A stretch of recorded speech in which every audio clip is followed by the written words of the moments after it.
So what are the structural things that might be changing? I'd point to three.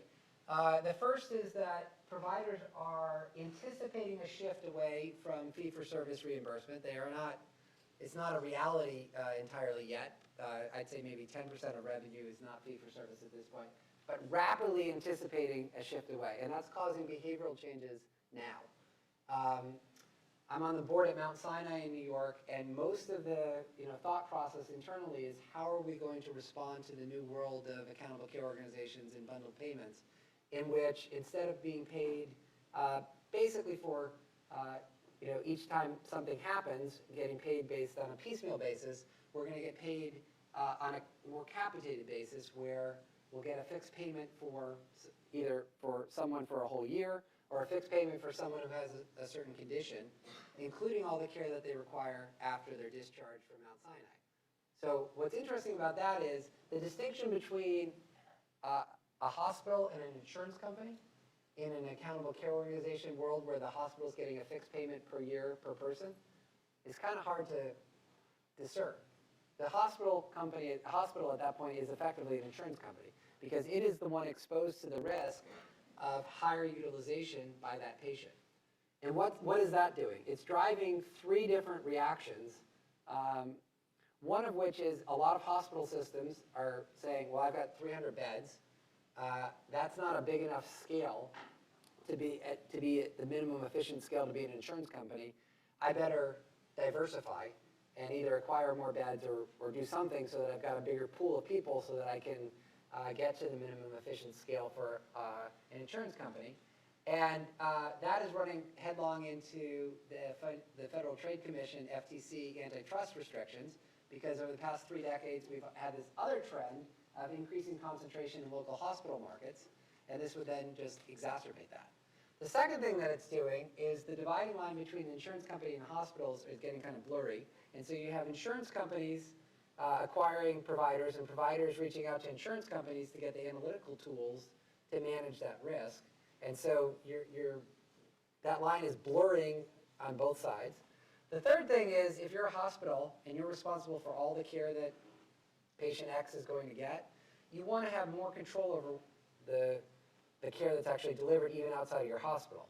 That's driving more doctors hospitals to hire more doctors on salary.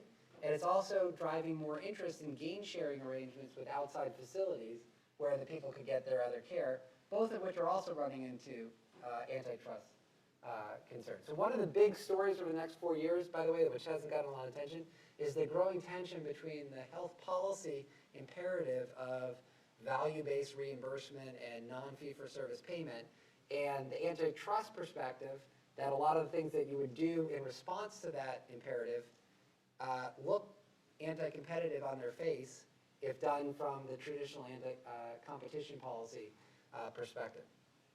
Second thing that's happening is the system's digitizing. It's not digitizing perfectly. Their digitization was never a panacea, necessary but not sufficient for value improvements. But but I would say anecdotally that the receptivity to things like benchmarking physicians is much higher today than it was 10 years ago. In part because the tools have gotten better, the risk adjustment's gotten a little bit better, and in part because as hospitals anticipate that they're going to be more at risk for what happens to patients in terms of utilization rates, they're more incented to study the massive variation that is occurring even within the four corners of their operations. Let me see if I have, yeah. So this is an example from Partners Health at Mass General. These are individual radiologists ordering outpatient imaging, so MRIs and ultrasounds and CAT scans. And you can see the rate of growth, these are CAT scans, the rate of growth before this break point was pretty high. And then the trend rate flattened out. So what did they do to flatten out that trend rate? They did two things. One is they put decision support rules in effect. So to order the CAT scan or the MRI, and this obviously requires an electronic system, you had to type it into the computer, and if the decision support software indicated it didn't seem appropriate for the patient, you could still order it, but you had to explain why. So there was just like a, whoa, what are you doing? Intervention. In addition to that, They sat the doctors down and they said, we have risk adjusted your imaging rates. These are individual doctors here. Risk adjusted. This is before they put the new system in place in 2006. And not too surprisingly, some of the doctors up there, at the top are ordering like 10 times as many tests as the docs at the bottom on a risk adjusted basis. So there's always going to be a little bit of variation, but 10 times. And if you also looked across years, the doctors who were at the top of this distribution 1 year tended to be, the 1 year correlation rate in the order entry rates was like 0.7 or 0.75. The doctors who tend to order a lot of tests order them consistently year after year, regardless of patient flow, even on a risk-adjusted basis. So then they put this in. They also sat these docs down and said, we don't understand why this is happening. And what was interesting is the mean rate of imaging declined, which is consistent with that break in trend. But it also is the case that the standard error declined, so that variation within the hospital narrowed from, by about a quarter or so, which is not bad for a couple-year intervention. Obviously, they still have a huge, even in these purple lines, they still have a huge amount of variation left that they could work to narrow, but that's progress. And you can't do that without digitization. It's impossible to do both the decision support software and to do the benchmarking well without the digital system. The final thing I'd say, which doesn't apply to Medicare, but it applies to the employer and health space writ large, is employers are moving towards a defined contribution model even for their own current employees in healthcare, just like they did with regard to pensions.